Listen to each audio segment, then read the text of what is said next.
Haleluya. Kami siap untuk menerima taburan firman-Mu. Ubahkan kami, lawat keluarga kami. Bapak, bagi setiap jemaat-Mu yang hadir di sini maupun yang tidak di sini, online di setiap kota, negara, Tuhan Yesus melawat dengan cara yang sama. Sembunyikan hamba-Mu di balik salib-Mu dalam nama Yesus. Haleluya. Amin. Puji Tuhan. Selamat pagi. Silakan duduk. Praise the Lord ya. Kita siapkan hati. Nah, sepanjang hari ini menu firman Tuhan sebagai berikut. Ini saya berikan judul seri keluarga, munculkan seharian. Nah, itu dia. Jangan ketinggalan satu pun. Kalau bisa datang lagi, toh hari ini hari Sabat yang kita cetuskan bersama. Alangkah baiknya berada satu hari di rumah Tuhan daripada 1000 hari di tempat lain. Tapi kalau memang Anda tidak bisa, maka pastikan kejar ketinggalan. Setiap ibadah itu investasi untuk keluarga. Pastikan mendengarkan semua seri ini, karena masing-masingnya itu berbicara sesuatu dalam keluargamu. Kita mulai dengan ibadah yang pertama ini, saya berikan judul koreksi pernikahan Abraham dan Sarah. Mengapa koreksi Bapak Ibu Saudara? Karena Abraham punya istri yang lain. Dengan perempuan itu dia punya anak, yaitu dengan Hagar. Karena itu Bapak Ibu Saudara, kalau Tuhan mengoreksi kita itu berarti Tuhan cinta. Hanya karena Tuhan itu punya perjanjian, bukan berarti kita sempurna. All the men of God, setiap hamba-hamba Tuhan, manusia-manusia Allah dari perjanjian lama, perjanjian baru, setiap cacat celah mereka kita bisa jadikan pembelajaran untuk kita. Nah, kita bisa belajar sesuatu dari pernikahan Abraham dan Sarah, sekalipun Abraham itu bapak iman. Dan kita hari ini mendapatkan sebuah Alkitab di tangan kita, tulisan firman.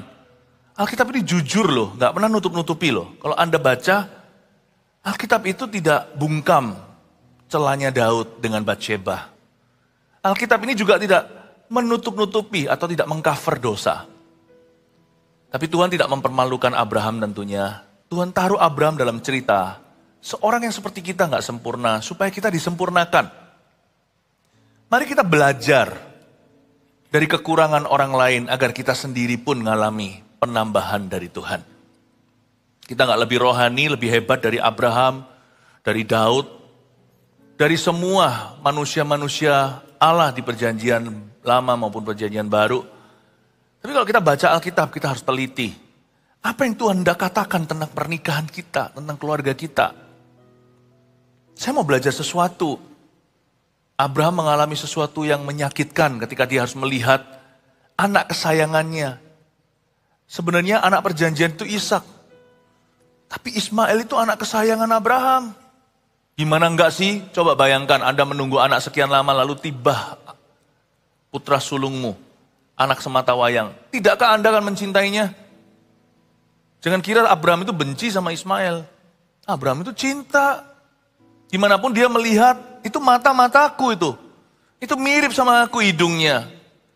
Telinga seperti mama, gak tahulah. Tapi Abraham melihat dirinya dalam diri anak ini.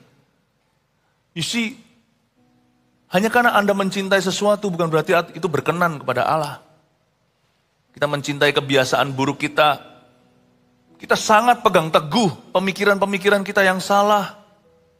Hanya karena Anda cinta, punya feeling for it, bukan berarti Yesus mau itu ada di hidupmu. Semua itu harus berkaca pada standar ilahi. Standar Allah yang benar, standar manusia itu salah.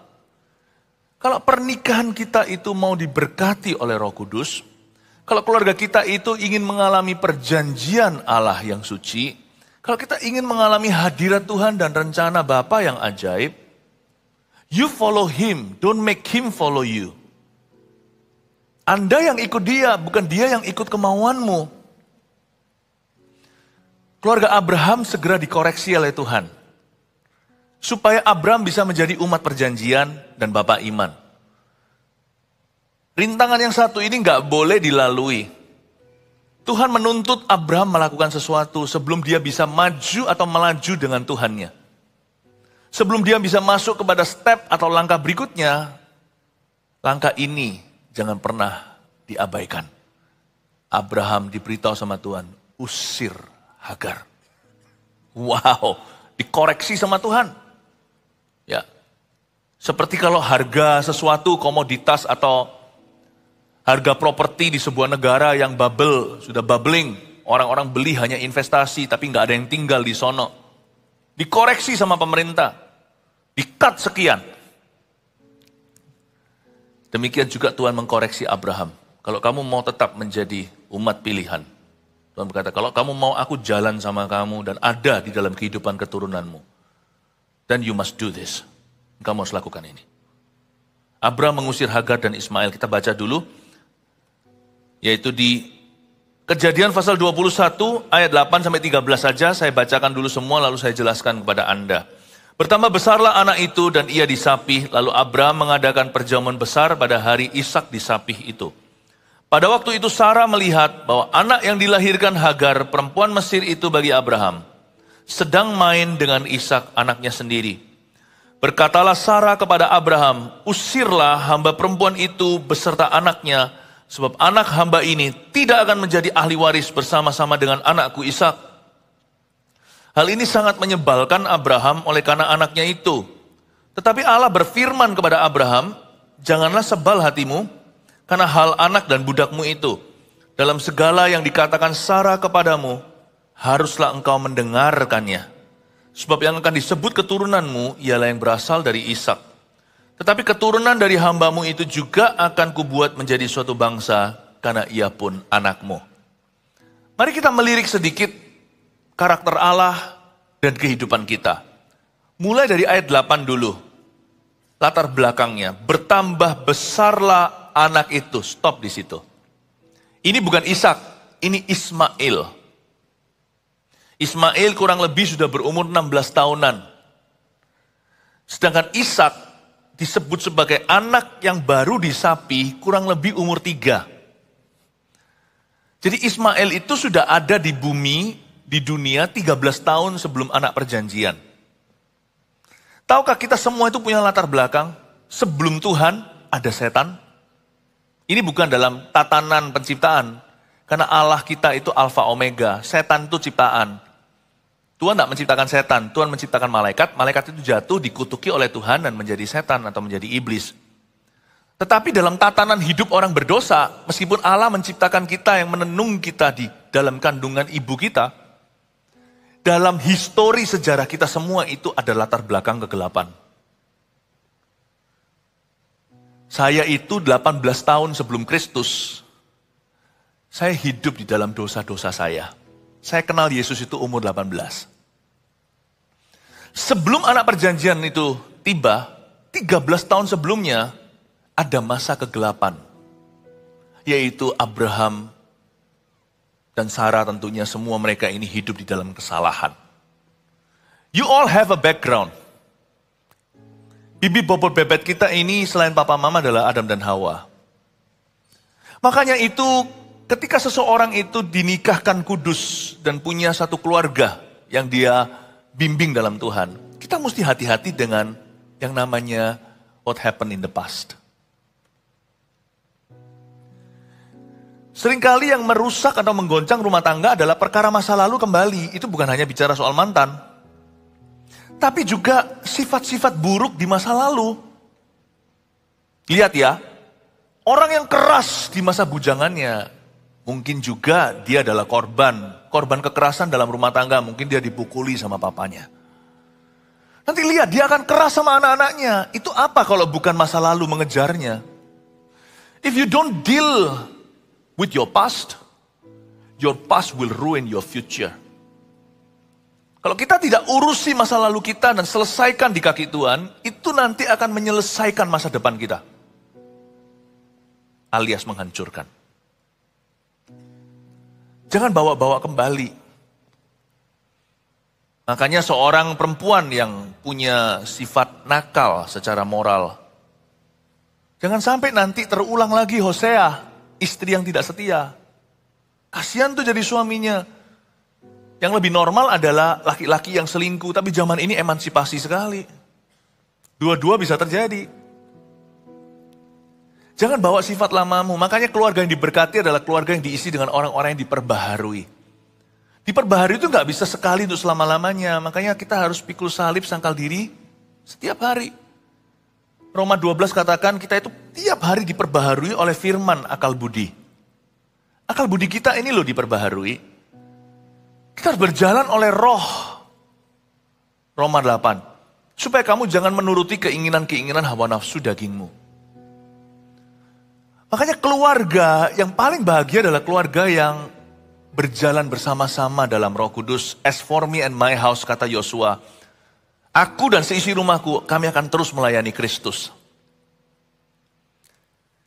Saya dorong, kalau Anda bujangan itu, berilah dirimu untuk dibentuk oleh Tuhan. Kalau yang sudah menikah, serahkan pernikahanmu.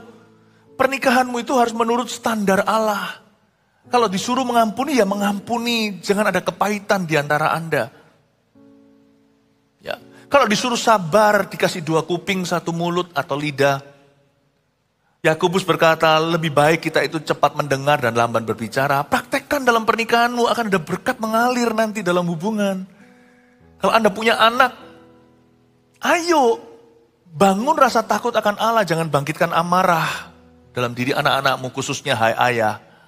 Hai papa, didik anakmu kata Amsal dalam jalan-jalan yang benar. Supaya nanti kalau dia dewasa, dia gak akan lari dari sana. Kalau disuruh didik berarti kan investasi waktu, energi. Gak apa-apa, mendingan bayar di depan daripada nanti bayar di belakang. Pekerjaanmu sukses, ya, bisnisnya berhasil tetapi rumah tangganya gagal. Bayar di depan papa mama. Serahkan dan ajak anak-anak Anda dari sejak kecil untuk melayani. Terlibat pelayanan. Kalau di gereja kita ada Eagle Kids. Itu bukan penitipan anak. Itu bukan hanya pendidikan anak atau Sunday School, sekolah minggu. Tapi itu pemuritan Yesus Kristus atas mereka. Army of God semalam di sini. 2 sesi, ribuan anak muda. Oh, saya senang, anak-anak saya pun terhitung di dalam bilangan orang-orang muda itu kemarin ikut melayani. So, saya tahu, kalau anak saya dari kecil atau dari muda sudah melayani Tuhan, mereka tidak bisa lari kemana-mana. Very important that we are rooted in Christ. Sangat penting untuk kita itu berakar pada Kristus dulu, lalu berakar dalam gereja. Penting sekali. I believe in God. I believe in Christ and I believe in His church. Saya percaya pada Tuhan dan saya percaya pada gereja. Orang kalau lahir baru itu first to Christ then to church. Pertama ke Kristus lalu ke gereja. Karena kita nggak bisa lepas dari persekutuan saudara seiman. Amin Bapak Ibu. Ya. Jangan izinkan masa lalumu mengejarmu. Bertambah besarlah anak itu, apa yang kau izinkan seiota atau setetes senoda, itu bisa mengkamiri seluruh adonan. Tahu nggak, dosa itu bisa semakin besar loh. Saya nggak berkata Ismail adalah dosa, Ismail ini anak kecil. Tapi kan dia lahir dari hubungan yang salah. Apapun yang salah yang tidak kau selesaikan, itu akan bertambah besar. Kanker itu nggak bisa didiamkan. Nggak bisa dibiarin. Gastrik aja nggak bisa kita abaikan. Ya kan? Apapun juga yang kau sekarang itu kelihatan kecil, semua kompromi itu suatu hari akan bertambah besar. Kalau kita mau deal, kalau kita mau urusi itu, urusi waktu masih dalam bentuk embrio. Sebelum dia menjadi ular naga yang besar. Bertambah besarlah anak itu. Dan ia disapi, lalu Abraham mengadakan perjamuan besar pada hari Ishak disapi itu. Ishak umur 3 ya. Pada waktu itu ayat 9, Sarah melihat. Coba lihat apa yang Sarah lihat. Sarah melihat bahwa anak yang dilahirkan Hagar, siapa namanya Ismail, umurnya 16, sudah usia remaja, 16 atau seorang teenager. Anak yang dilahirkan Hagar, perempuan Mesir itu bagi Abraham, sedang main dengan Ishak anaknya sendiri. Apa yang salah sih? Masa Sarah melihat Ishak sedang main sama kokonya. Ya, Ismail lagi main dengan Ishak, lalu Sarah nggak terima. Ayat 10 berkatalah Sarah, usirlah hamba perempuan itu beserta anaknya. Kok gitu ya? Anak kecil main kan biasa. Tunggu dulu. Saya curiga, kalau anak umur 16 tahun kokonya, sekalipun koko kandung, main sama anak umur 3, itu bukan namanya sedang bermain, tapi sedang menjaga adiknya. Tapi ayat ini nggak berkata dia sedang menjaga adiknya, dia sedang main dengan adiknya. Paham maksud saya? Berarti dia tidak ada sifat koko yang mau jaga. Tapi dia ajari adiknya yang enggak. Memang betul di bahasa aslinya. Sedang main dengan Ishak itu sebenarnya artinya si kokonya sedang mencemoohkan titinya. Dan ajari dia perkara-perkara yang enggak benar. Dek, kamu tahu enggak kata tut ini? Ini loh. Karena dia tahu, dia nggak cinta. Dia tahu itu bukan dari mamanya. Anak umur 16 itu sudah sophisticated, sudah kompleks. Anak umur 3 masih baru lepas dot. Dia tahu, gue kalau orang ini tidak aku singkirkan, tataku dalam bahaya. Mengapa? Dia tahu, anak umur belasan tahun sudah bisa melihat, mamaku itu bukan paling pangkat. Mamaku itu kalau sama majikannya Sarah, tante Sarah dia panggil, tunduk-tunduk dia, ya tante-tante. Tapi dia ngomel-ngomel karena dia merasa aku yang beri anak kok. Ya, lalu mamanya bilang, tante ini mandul, dikutuk Tuhan, mama ini loh punya kamu ya. Ya ma, dari kecil dirusak sama Hagar. Hagar bukan rusak, tapi Hagar itu nggak siap untuk diangkat Tuhan. Memang hatinya bukanlah umat pilihan. Hagar itu salah attitude-nya, salah sikap hatinya. Meskipun Alkitab tidak mencatat dengan bagaimana, ya, tapi Hagar sempat ngomel loh, merasa ditekan di bawah Sarah. Memang Sarah ya sebagai wanita, dia nggak punya anak, lihat suaminya jadi sama pegawainya kan nggak enak. Tapi ya memang salah Sarah juga kalau Anda baca ceritanya. Ya ini semuanya salah kaprah memang. Tapi sekalipun Sarah itu bagaimana, Sarah tetap dipilih oleh Tuhan. Dari Sarah lah akan keluar anak perjanjian. Hagar mungkin ngomong sama anaknya, tante ini gimana di belakang dia rasan-rasan. Sehingga anak itu besar melihat persaingan.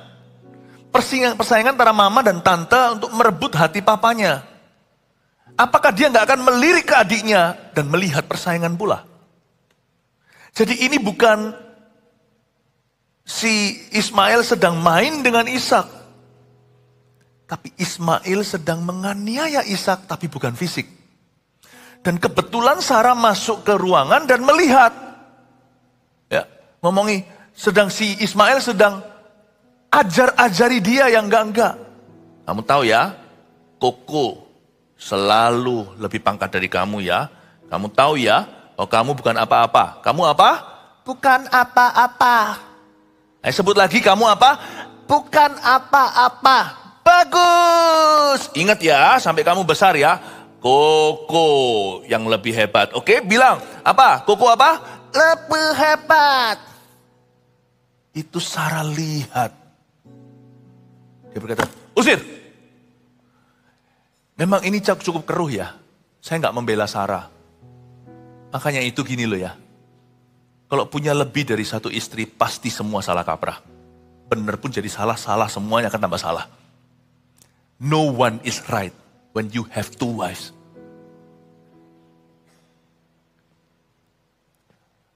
Ketika satu keluarga itu punya pria idaman lain atau wanita idaman lain, semuanya akan menjadi salah. Everything is in the wrong place in that family. Meskipun tetap ada yang lebih benar, meskipun ada yang menderita, mungkin perempuan itu dimadu oleh suaminya. Namun wanita itu tetap akan tabah, ada yang begitu. Tetapi tetap ya, sekalipun attitude sikapnya benar, hidupnya seharusnya tidak demikian loh, harusnya dia bahagia. Nikah kan cuma sekali. Paling kasihan adalah orang yang sudah menikah tidak happy. Mereka bukan masuk ke plan A-nya Tuhan, sekalipun Tuhan itu redeemer. Atau Tuhan itu sang penebus, buktinya dari cerita Abraham, Sarah, Hagar, Ismail, Ishak semuanya ini tetap ada redemption, ada penebusan Allah. Lihat, Allah telah memunculkan sesuatu. Di tengah-tengah kekeruan itu dia bekerja sama mendatangkan kebaikan. Kalau Anda baca ayat terakhir yang kita baca tadi ayat 13, Tuhan tetap memberkati Ismail. Karena Allah itu adil. Hagar pun diberkati loh, dikasih sumber air. Tuhan tuh menyertai loh, jangan kita tafsirkan ayat ini untuk rasisme. Enggak ya. Ini ayat bicara soal kebenaran, bukan soal ras, bukan soal kebudayaan. Bukan soal Israel, bukan soal Mesir. Di Israel pun ada orang jahat, anak imam pun seperti anak Harun dihukum oleh Allah, dihukum mati pula. Allah kita tidak pandang bulu. Firman ini soal kebenaran. Bukan soal budaya dan bahasa, bukan tentang culture.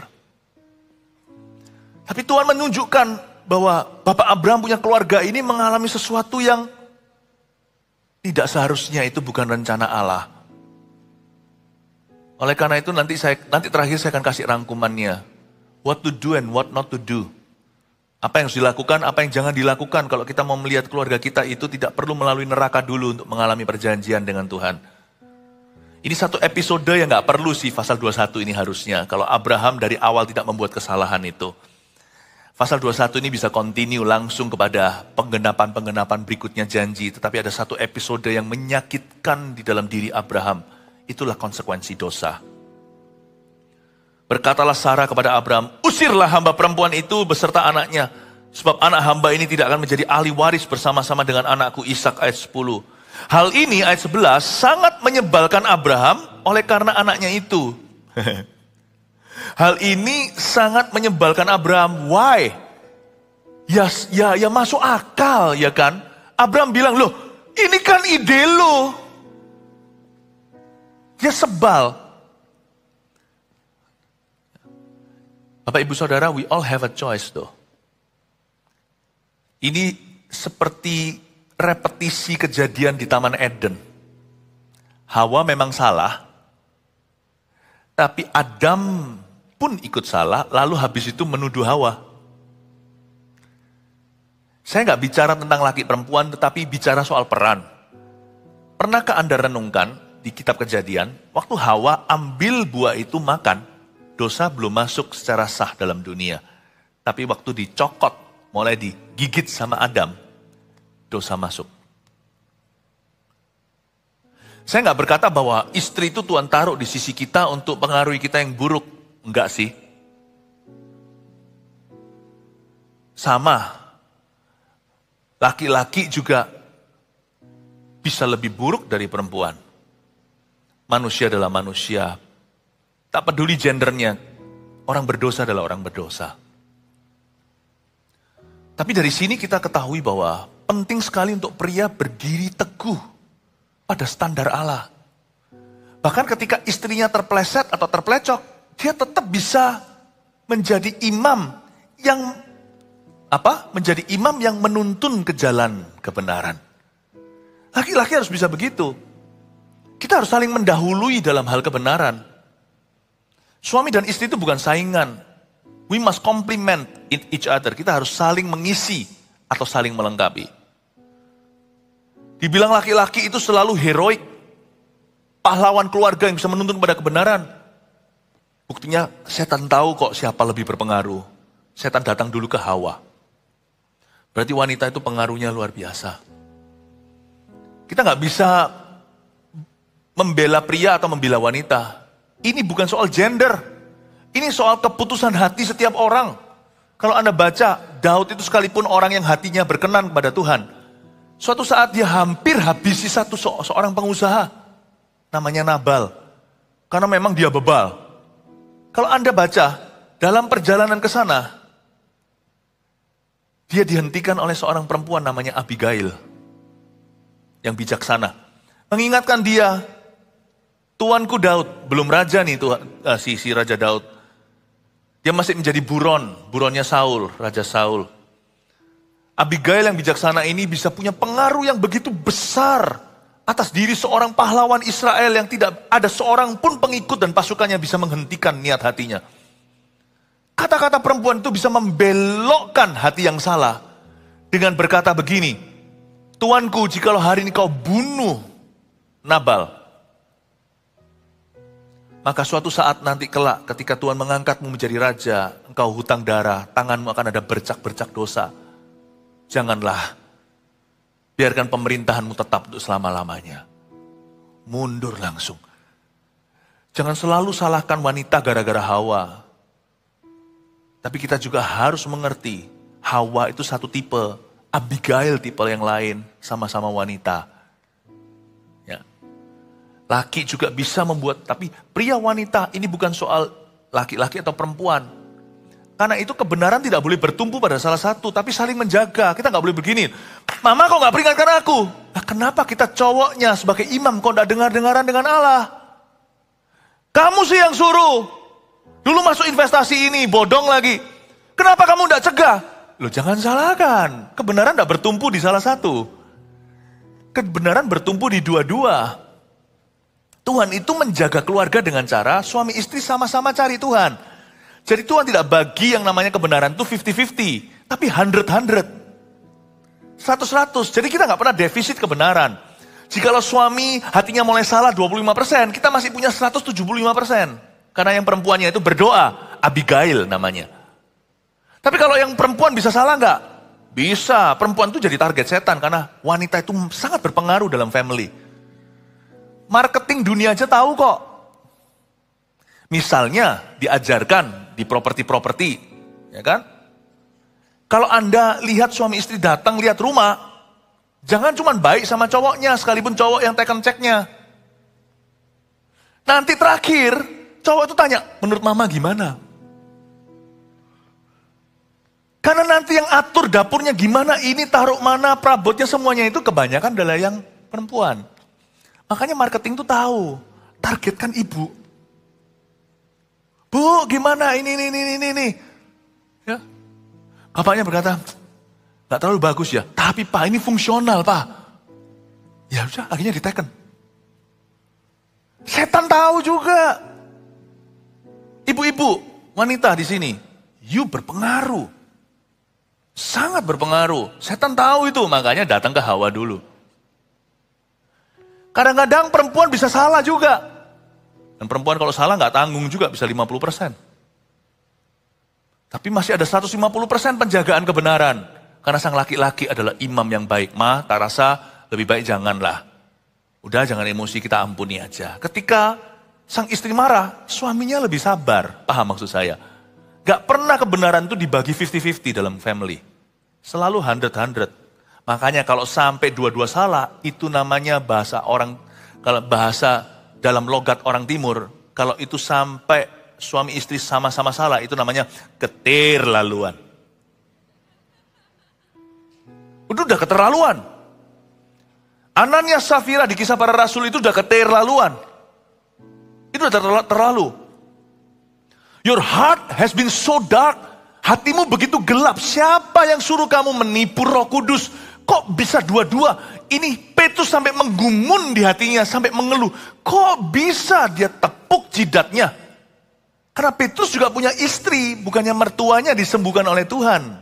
Disembuhkan dari demam, ingat di kitab Injil. Petrus sampai berkata, alamak gaya orang Malaysia. Kok bisa lu orang dua-dua salah? Udah Kristen kok bisa salah dua-dua itu gimana? How bad is your marriage? How bad is your spiritual life? Seburuk apa pernikahanmu? Seburuk apa kehidupan rohanimu? Geblak satu, geblak dua, mati dua-duanya hari itu. Ketika suami istri sama-sama salah, hopeless anak-anaknya. Meskipun kita boleh punya mesbah keluarga, setiap orang tetap harus bertumbuh sendiri. Paham maksud saya? Dalam hal ini Abraham jangan salahkan. Please ingat ya, jangan seperti Abraham.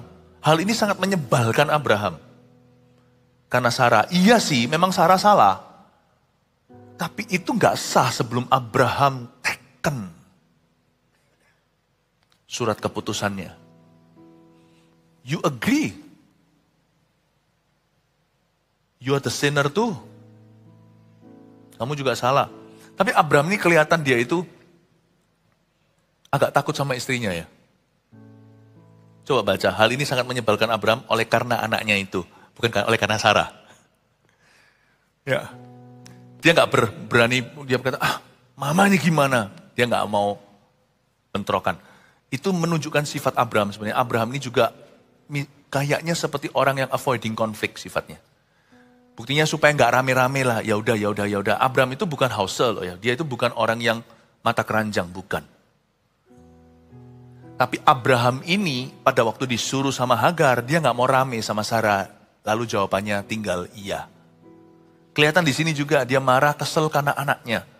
Kok gitu sih, anak ini kan kasihan, dia nggak berani konfrontasi sama istrinya. Mau jadi imam yang baik, jikalau pasanganmu salah, you harus konfrontasi. Karena siapa menyembunyikan rotan kepada anaknya, termasuk terhadap pasangannya, dia tidak mencintai pasangan atau anaknya. Anda harus berani berkata, this is wrong. Tapi Abraham kelihatannya gak berani utarakan kesalnya langsung ke istrinya. Dia berkata, hal ini sangat menyebalkan Abraham oleh karena anaknya itu. Ya memang sih subjeknya kan karena anak, karena Ismail itu. Tapi dia sangat sebal. Abraham tipe seorang yang perasa, ya sudah dia marah, lalu dia keluar rumah, lalu di sininya gejolak. Tapi dia nggak mau bertengkar sama pasangannya. Nggak mau rame lah ceritanya lah. Udahlah kalau bisa ya sudah damai-damai. Tapi damai itu palsu. Jikalau Anda tidak mengkonfrontasi dosa. Menurut saya seharusnya dua-dua harus penyelesaian di hadapan Allah. Bapak ibu saudara, usirlah Hagar. Tuhan tuntut agar Abraham itu bisa membuang apa yang salah dari awal. Sebab apa yang salah dari awal akan semakin besar. Dan ingat ya, bertambah besar anak itu artinya lalang itu selalu lebih gede dari gandum. Tidak bisa yang namanya tanam-tanaman tumbuh-tumbuhan yang baik itu bertumbuh bersama dengan semak belukar, itu pasti dicekik nanti. Nggak bisa. Apa yang salah dari awal, Anda harus deal with it. Orang pertama yang harus Anda konfrontasi adalah dirimu sendiri. Aku harus selesaikan ini. Aku harus selesaikan. Masalah kecanduan, masalah dosa, kebiasaan buruk, selesaikan. Di kaki Tuhan, jangan keluar dari ruang doamu sebelum selesai bersama dengan Tuhan. Dan hal ini sangat menyebalkan Abraham. Ayat 12. Tetapi Allah berfirman kepada Abraham, janganlah sebal hatimu karena hal anak dan budakmu itu. Dalam segala hal yang dikatakan Sarah kepadamu, haruslah engkau mendengarkannya. Sebab yang akan disebut keturunanmu ialah yang berasal dari Ishak. Uniknya Tuhan memberikan firman begini sebagai respon keluhan Abraham.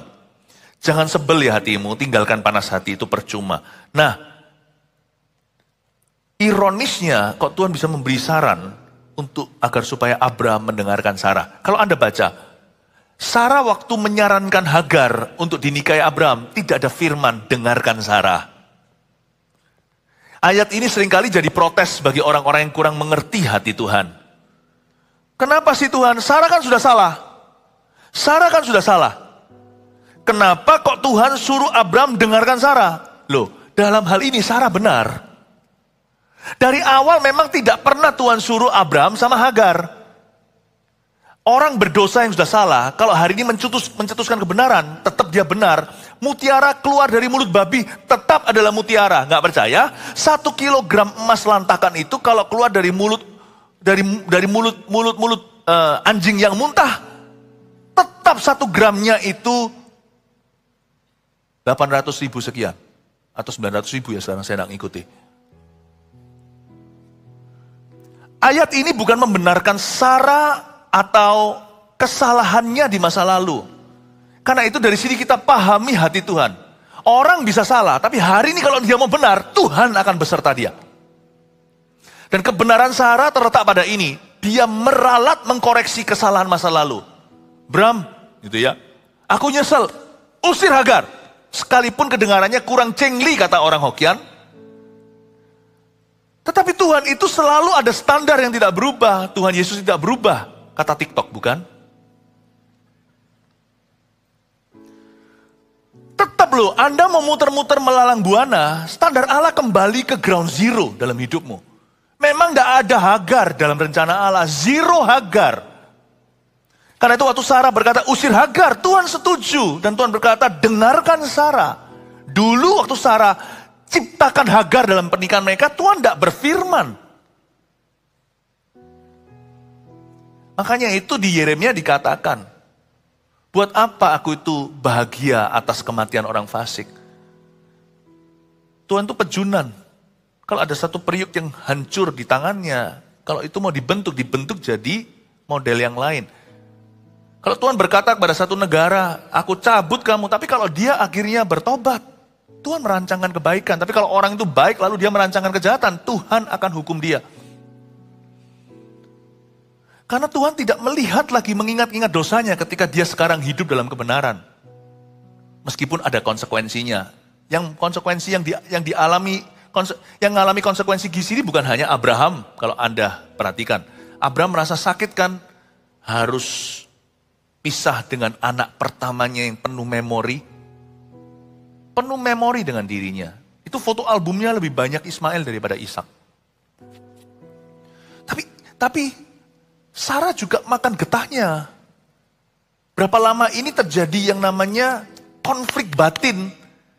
Hatinya itu nggak enak lihat Hagar mesra-mesraan sama suaminya, mana ada si perempuan yang suka lihat suaminya itu di-sharekan dengan orang lain. Sakit hatinya, apalagi waktu dia lihat Sarah pun tidak happy dengan keputusannya. Keputusan ini melukai Sarah. Keputusan Sarah sendiri, kasih Hagar kepada suaminya. Tapi ketika Sarah bertekad untuk hidup benar, meskipun kelihatannya dia cuci tangan gak tanggung jawab, enggak juga. 13 tahun Sarah dianiaya Hagar, dia pun sudah mengalami konsekuensinya. Kalau mau bicara soal fair, apa itu sih fair? Fair itu kita semua masuk neraka. Jangan harapkan hukuman untuk orang berdosa, biar dia itu setengah mati. Sampai kapan dia setengah mati? Satu titik harus ada permulaan baru, satu titik harus ada pengampunan, harus ada pemulihan. Ini waktunya, dan waktu pemulihan pengampunan harus terjadi. Tidak bisa bypass atau tidak bisa jalan pintas. Mesti ada sesuatu ketidakcenglian terjadi. Kalau orang ada wanita idaman lain di luar sana lalu punya anak, apa itu fair? Ya sudah, kamu sudah beranak ya kamu harus tinggal di dua rumah, nggak bisa ya harus kembali ke istri yang sah. Yang sana harus putus hubungan, tapi bukan dengan anak, sekolahkan anaknya. Sekolahkan sampai kuliah, kasih modal kerja, tanggung jawab. You beri sperma masalahnya. Hidupi putramu, meskipun dari wanita lain. Tapi tidak boleh hubungan dengan mamanya lagi, karena itu hubungan salah. Tetap gak ada yang namanya sepenuhnya fair, itu gak ada. Pasti ada ketidakcenglian terjadi. Ketidakadilan menurut mata manusia. Tapi harus ada cut off-nya, putus di mana itu harus ada. Karena kebenaran harus ditegakkan. Pernikahan yang sah itu yang sah di mata Allah. Itu harus dibuang. Tapi anak kan gak bisa digugurkan. Kan gak ada anak haram. Yang ada adalah orang tuanya yang haram. Anaknya kan gak haram. Anak itu kan gak lahir ke dunia atas pilihannya. Anak itu hidupi, dan anak itu bisa menjadi Yabes kalau dia ditata, dimuridkan di gereja yang benar. Paham maksud saya? Kehancuran yang terjadi di dunia ini gak ada yang namanya fair. Tuhan berkata, kamu dengarkan Sarah, you listen to her, this time you listen. Dan Tuhan ayat 13 kelihatan baiknya Tuhan itu gak bisa disembunyikan. Tetapi keturunan dari hambamu itu, Tuhan bilang sama Abraham untuk menghibur hatinya, tapi juga karena Tuhan itu fair atau adil kepada Ismail.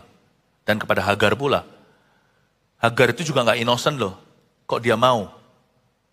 Kan dia bisa berkata sama majikannya, majikan ini salah. Kok dia nggak ingatkan? Pembantunya diberitahu, lu sama suamiku ya? Ya, langsung. Kayaknya bisa jadi ada aji mumpungnya. Kan orang itu bisa panjat sosial. Ini panjat sosial langsung dapat lewat pernikahan. Langsung dapat kewarganegaraan. Jadi sebenarnya di sini nggak ada yang innocent. Tapi God is holy. Allah itu suci. Lihat Tuhan bilang apa? Tetapi keturunan dari hambamu itu juga akan kubuat menjadi suatu bangsa. Karena ia pun anakmu. Oh, saya mau nangis waktu baca ini. Tuhan tidak merestui dosa. Tuhan tidak memberkati akibat dosa. Tapi Tuhan itu cinta manusia. Tuhan itu sayang Ismail. Tuhan juga mengasihi Hagar. Dikasih malaikat untuk bicara sama Hagar. Bayangkan. Orang baik-baik aja seperti kita-kita aja. Nggak ngaku-ngaku baik nih. Tapi kan kita bukan orang jahat. Nggak pernah lihat malaikat. Dikasih malaikat. Tuhan itu baik sekali. Allah kita itu Allah yang personal. Allah kita itu Allah perjanjian yang selalu ingin mengikat perjanjian dengan orang-orang yang benar. Orang yang salah kalau bertobat atau akibat kesalahan. Tapi kalau mereka itu mau, bukan karena mereka nggak mau apa-apa pun. Kalau mereka akibat kesalahan pun Tuhan kasih semacam fairness. Akan ada pemeliharaan lalu orang itu punya pilihan untuk mengejar Tuhan atau tidak. Sebelum kita kenal Tuhan, kita bisa makan nggak? Itu semua berkat Tuhan. Sebelum kita jadi anak Tuhan, bertobat terima Yesus misalkan, sudah ada oksigen di udara nggak? Sudah ada. Tuhan itu baik pada semua orang. Apakah Tuhan tunggu Anda nyanyi di gereja baru dikasih bakat? Lu lihat di sana, di luar sana orang-orang yang jago nyanyi, dikasih Tuhan talenta. Padahal tidak memuliakan Allah. Tuhan itu baik pada semua orang, baik atau jahat. Tapi orang yang mengejar dia memperoleh perjanjian. Ada 3 poin sederhana, catat dengan ini saya selesai. Koreksi pernikahan Abraham dan Sarah. Oke, number 1. Tidak boleh ada will atau pil dalam pernikahan kudus. Tulis itu, hukumnya wajib, jangan ditawar. Tidak boleh ada wanita idaman lain atau pria idaman lain. Atau alias tidak boleh selingkuh kalau pernikahanmu dikuduskan oleh Tuhan. Tidak boleh ada perselingkuhan. Pastor Philip, boleh nggak teman tapi mesra? Tanggung, tancap gas saja. Itu sama dengan orang puasa, tapi selalu liatin makanan orang. Janganlah, teman tapi mesra juga jangan. Jangan ada yang namanya teman lawan jenis. Yang menjadi teman bukan comfort food ya, comfort zone-mu. Bahkan Anda bisa ceritakan pasangan kepada orang itu salah di mata Tuhan. Sekalipun Anda belum membuat kesalahan, dosa itu bertutur di lubuk hati, di hatimu sudah salah. Jangan tunggu sampai membuat kesalahan, hati salah aja sudah harus waspada. Teman tapi mesra itu hati yang salah dalam pernikahan. Atau sebaliknya lawan jenisnya, laki-laki punya teman seorang perempuan, tempat dia curhat bahkan tentang istrinya. Yang gak cakep aja perempuannya jangan, apalagi yang cakep. Betul nggak? No. Jangan lakukan itu ya. Tapi yang punya kecenderungan, sama sesama jenis pun bahaya zaman ini, sekarang zaman edan. Hati-hati ya. Homoseksualita itu tidak tentu orang lahir demikian. Gak ada sih yang lahir begitu, semuanya itu adalah pencobaan. Tapi ada orang yang nggak mungkin. Tetapi karena sakit hati dan karena pergaulan, jadi. Be very careful dengan pergaulanmu yang buruk, itu bisa merusak kebiasaan yang baik. Jangan ada will atau pill, dan juga jangan ada exit plan ya. Dikit-dikit dalam pernikahan itu, kenapa kok ada celah? Karena dibuka oleh suami atau istri, dikit-dikit berantem, cerai. Kata cerai itu harusnya kalau kita satu-satunya perceraian yang diizinkan adalah cerai dengan kata cerai. Tidak boleh ngomong kata cerai. Pisah, itu nggak boleh. Ada apa-apa selesaikan, nggak selesai di antara Anda berdua kalau terpaksa, cari hamba Tuhan. Tapi jangan ngawur juga, hari-hari ini juga banyak yang gadungan. Nah, puji Tuhan dalam gereja semua ada tatanan. Meskipun tetap tidak jaminan bahwa manusia tetap manusia, mengerti maksud saya. Tetapi paling tidak bukan hit and run. Di dalam gereja yang sehat selalu ada covering yang baik. Saya dorong Anda, jangan lari dari tanggung jawab. Jangan dikit-dikit exit, jangan dikit-dikit exit. Tidak boleh ada will pill, tidak boleh perselingkuhan, tapi perselingkuhan di taraf embrio pun jangan diizinkan. Jangan ada pill atau will dalam pernikahan kudus. Kedua, suami harus, are you ready? Ini untuk yang cowok nih. Suami harus dengarkan Tuhan dan dengarkan istri. Ini saya tidak disponsori oleh kaum wanita loh yang ngomong begini. Tapi memang betul, it's good for us. Guys, saya ngomong sama laki-laki dulu. It's good for you and me. Karena laki itu cenderung untuk liar. Karena kita diciptakan dengan sebuah kekosongan, keampan yang harus kita cari di dunia. Kalau kita nggak temukan itu dalam Tuhan dan dalam keluarga, itu bahaya. Kita itu adalah makhluk secara rohani, bukan secara fisik ya. Secara rohani kita adalah makhluk ciptaan Tuhan yang kehilangan tulang rusuk. Tulang rusuk itu bukan hanya jodoh. Tulang rusuk itu adalah suatu pengakuan. Di dalam diri kita ini loh. Adalah sebuah, laki butuh mobil tertentu. Butuh gelar tertentu. Cowok sama cowok kalau ketemu, kerjanya apa? Kalau perempuan cukup nama. Laki-laki, what do you do? Butuh itu, butuh jam tertentu, jam tangan tertentu. Laki itu perlu isi. Nah ini bahaya.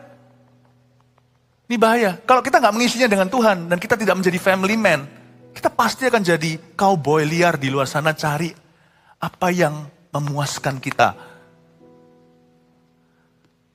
Suami harus dengarkan Tuhan dan dengarkan istri. Saya ngerti, seperti saya jelaskan tadi. Ya kan? Ada juga istri yang salah, seperti Safira bagi Ananias. Atau istri Ayub, itu buruk sekali itu. Kalau Anda baca, kutuki Tuhanmu. Wah ngeri sekali. Tapi nggak semua gitulah. Kita nggak usah jangan sampai yang gitu itu di overrating. Paham maksud saya? Sebagian besar pernikahan yang sehat di dalam gereja adalah pernikahan yang sehat. Jadi dalam konteks pernikahan yang sehat, apa yang baik dan benar, jadikan istri tempat pertimbangan bersama-sama suami dan istri sama-sama mencari Tuhan. Suami harus dengarkan Tuhan. Menurut cerita ini, dengarkan Sarah. Kata Tuhan pada Abraham, listen to your wife. Had you listened to your wife today, you would not be in debt. Beberapa orang di sini ya, kalau Anda dengarkan istrimu, Anda tidak akan ketipu itu uangmu waktu itu. Tapi karena kita menghina istri kita dan berkata, lu tahu apa, ibu rumah tangga. Dia mungkin nggak tahu pekerjaan kita, tapi dia tahu hati kita. Dia tahu kita nggak beres. Dia udah merasa ketika kita serakah, masuklah ke investasi yang entah apa, uang nggak keluar kan? Istrinya kalau sekarang bilang begini, bisa cerai itu nanti. Bukankah aku sudah peringatkan? Gak bisa dia takut sama suaminya. Udahlah Pak, udahlah. Kita itu kerja yang baik-baik aja, tabung pelan-pelan. Jangan cepat kaya, firman Tuhan berkata, jangan pakai firman Tuhan segala. Kesempatan gini kapan lagi datang? Betul sekali, gak datang lagi. Termasuk uangnya gak datang kembali. If you listen to your wife, it be different. Akunmu masih ada uangnya di dalam sekarang. Andai kata Pilatus dengarkan istrinya, nggak mungkin dia melakukan dosa kekal, menjatuhkan hukuman pada Yesus. Meskipun orang lain tetap harus jatuhkan hukuman pada Tuhan, Tuhan tetap harus mati, jangan Pilatus. Bukankah istrinya berkata, Pak, aku tersiksa dalam mimpi karena orang benar ini. Tolong ya, kamu bisa aniaya siapa saja, memang penjajah, penguasa Roma. Don't touch him, jangan jamah orang ini. Ini orang benar. Ini akan jadi kuburanmu nanti. Oh, mungkin Pilatus nggak di neraka hari ini. Ya, saya nggak tahu dia di mana. Asumsi, spekulasi. Masa mungkin gitu dengan gampang dia bertobat lalu berkata, bijim, sorry, ulang lagi. Listen to your wife. Istri saya ngomong begini, jangan kita berkata dalam hati, Anda sekalipun wajahnya lurus begini, tapi dalam hati berkata, yes, I love this pastor. You've got responsibility. Anda punya tanggung jawab besar loh. Suami imam Anda pengaruh loh. Jangan main-main ya. Yang wanita takut akan Tuhan. Jangan gosip-gosip saat arisan. Janganlah yang enggak-enggak, ikuti yang bukan-bukan di luar sana. Perempuan dengan filosofinya yang salah. Wanita yang materialistis, yang sukanya melihat duniawi bling-bling harta. Jangan racuni suamimu.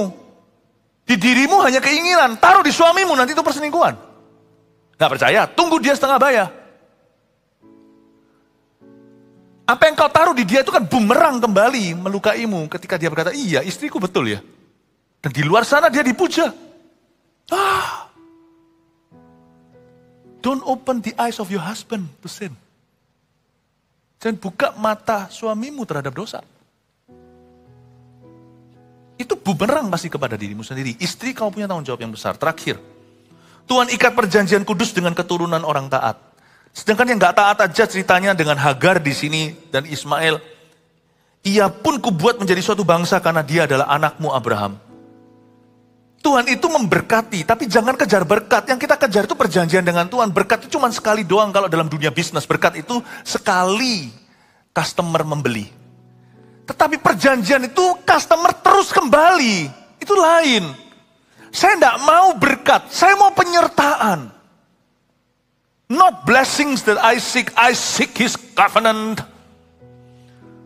Dan Tuhan berkata, kamu harus usir Hagar, aku tetap akan berkati dia dan anaknya. Don't worry, aku kasih air, dia akan jadi raja bangsa-bangsa. Dari keturunannya akan ada raja-raja. Tetapi kamu Abraham, aku mau mengikat perjanjian dengan kamu. Kamu harus benar nih. Aku akan mengikat perjanjian dari keturunanmu. Akan ada Mesias, keselamatan untuk seluruh bumi. Tuhan ikat perjanjian kudus dengan keturunan orang taat. Udah. Saya kalau nggak bisa kasih anak-anak saya harta, saya nggak bisa kasih mereka peninggalan apa, nggak apa-apa. Yang satu ini UMR nggak bisa ditawar. Yang penting saya taat sama firman. Anak saya punya perjanjian dengan Tuhan. Tahu nggak? Yang bisa kita turunkan ini adalah asuransi sorgawi. Aku tahu Allah beserta ribuan, 1000 keturunan orang-orang yang takut akan Allah. Amin Bapak Ibu Saudara. May your family be blessed. Biarkan keluargamu diberkati Tuhan. Mari kita semua bangkit berdiri. Haleluya. Haleluya. Lagu lain jangan yang bersama keluargaku. Itu sudah terlalu sering ya kan. Oh haleluya. Siapa diberkati Tuhan di sini? Amin. Puji Tuhan. Kasih tepuk tangan untuk Tuhan Yesus. Sing. Dia jamah senang hidupku, dan beri damai di hatiku.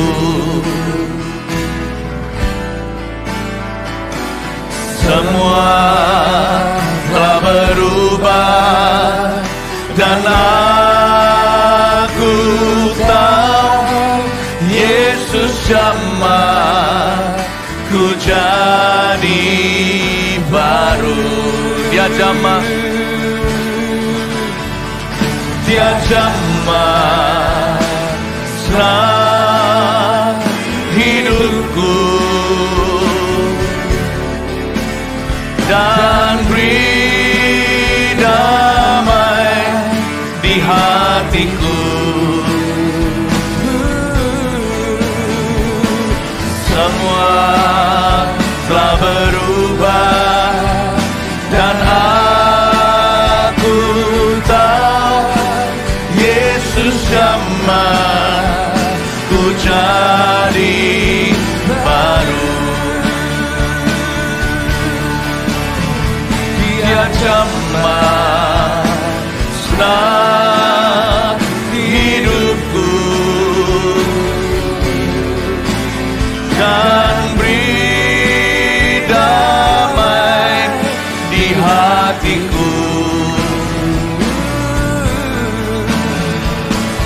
Semua telah berubah dan aku tahu Yesus jamah ku jadi baru. Semua telah berubah dan aku tahu Semua telah berubah dan aku tahu Yesus jamah ku jadi baru. Semua telah berubah. Kami serahkan keluarga kami, ubahkan. Semua telah berubah dan aku tahu Yesus jamah ku jadi baru. Bapa di dalam sorga, meteraikan firman-Mu. Hamba minta di dalam nama Putramu Yesus Kristus agar setiap keluarga, kalau memang ada kesalahan, Engkau yang mengoreksinya. Berikan hikmat bagaimana yang disebut dengan langkah-langkah bertobat. Tapi bagi keluarga yang baik-baik sudah jalan dalam poros kehendak Allah, hamba berdoa for your protection, perlindungan, covering ya Tuhan. Di dalam nama Yesus Kristus ya Tuhan. Agar setiap family berjalan dalam takut akan Tuhan, khususnya jemaat Mawar Syaron dan keluarga Saat Teduh, hamba berdoa Tuhan Yesus, berikan satu waterproof, sin-proof ya Tuhan. Suatu selaput dari Tuhan yang melindungi hubungan dan masa depan keluarga itu. Bapa, hamba berdoa untuk setiap keluarga. Hamba-Mu memberikan berdoa, bersyafaat, memberikan korban penyahutan sampai kepada tahta Tuhan untuk setiap jemaat yang Kau percayakan pada kami. Hamba syafaat, family mereka diberkati Tuhan. Family mereka punya perjanjian yang hidup dengan Tuhan, Allah Israel. Tuhan Yesus, hamba berdoa, Kau jamah. Dan hamba tahu tentunya tidak ada yang namanya santo santa dalam jemaat, dalam kebaktian kami. Kami semua adalah orang berdosa yang Tuhan selamatkan. Pasti ada masa lalu. Beberapa di antara kami masa lalunya mengejar karena memang kecerobohan. Hamba minta pengampunan, ampuni dosa Tuhan. Kalau Kau temukan ada dosa-dosa dalam keluarga kami, ampuni. Dan hamba minta ya Tuhan, khususnya mereka yang ada will, pasangan lain di luar pernikahan. Hamba minta Tuhan supaya mereka berhenti berdosa. Ya Tuhan, beri hikmat untuk melangkah apa yang harus mereka lakukan terhadap apa yang terlanjur salah. Hamba minta supaya mereka tidak menjadi lebih salah. Berjalan terus lebih dalam, gali lubang, tutup lubang. Hamba berdoa supaya mereka Kau tuntun pada kebenaran. Orang kalau mau bertobat, pasti Tuhan buka jalan. Dan setiap orang yang pacarannya juga gak benar, gak beres, pacarannya penuh dengan cemar, dosa, hawa nafsu. Hamba berdoa supaya orang-orang muda gini berhenti melakukan yang mereka lakukan untuk mendukakan hati Tuhan. Hamba berdoa supaya mereka tidak main-main dengan benih mereka. Pacaran adalah benih untuk pernikahan. Hamba minta supaya mereka tidak cemari, supaya bibit unggul yang nanti terjadi. Bapa, hamba berdoa supaya Kau kuduskan. We don't want a great church. We want a holy church.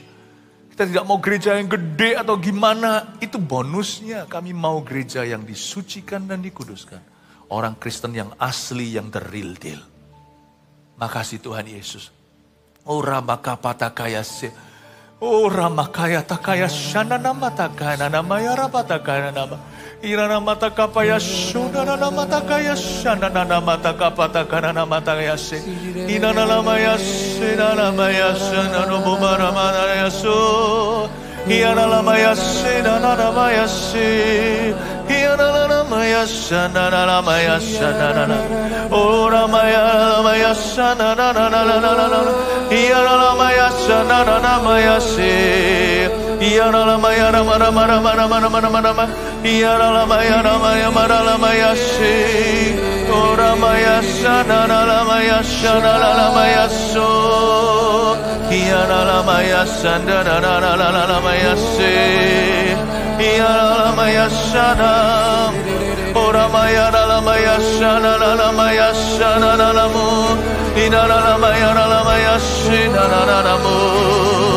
Iana nama ya so. Inana nama ya nama. Haleluya, haleluya. Oh, sucikan dan kuduskan hati ini. untuk layak menghadap hadirat-Mu. Tubuh jiwa rohku kuserahkan padamu untuk menyembah-Mu. Sucikan dan kuduskan hati ini untuk layak menghadap hadirat-Mu. Tubuh jiwa rohku kuserahkan padamu, ku menyembah-Mu. Mari kita angkat tangan dan suara kita tinggikan. Tinggikan nama-Mu ya Tuhan. Mulialah nama-Mu ya Tuhan. Tiada lain seperti Engkau ya Allahku. Besar kuasa-Mu, tiada lain seperti Engkau ya Allahku. Besar kuasa-Mu. Tinggikan, tinggikan nama-Mu ya Tuhan. Mulialah nama-Mu ya Tuhan. Tiada lain seperti Engkau ya Allahku. Besar kuasa-Mu, tiada lain seperti Engkau ya Allahku. Besar kuasa-Mu. Tinggikan nama-Mu, tinggikan nama-Mu ya Tuhan. Mulialah nama-Mu ya Tuhan. Tiada lain seperti Engkau ya Allahku. Besar kuasa-Mu, tiada lain seperti Engkau ya Allahku. Besar kuasa-Mu, tiada yang lain, tiada lain seperti Engkau ya Allahku. Besar kuasa-Mu, tiada lain seperti Engkau ya Allah.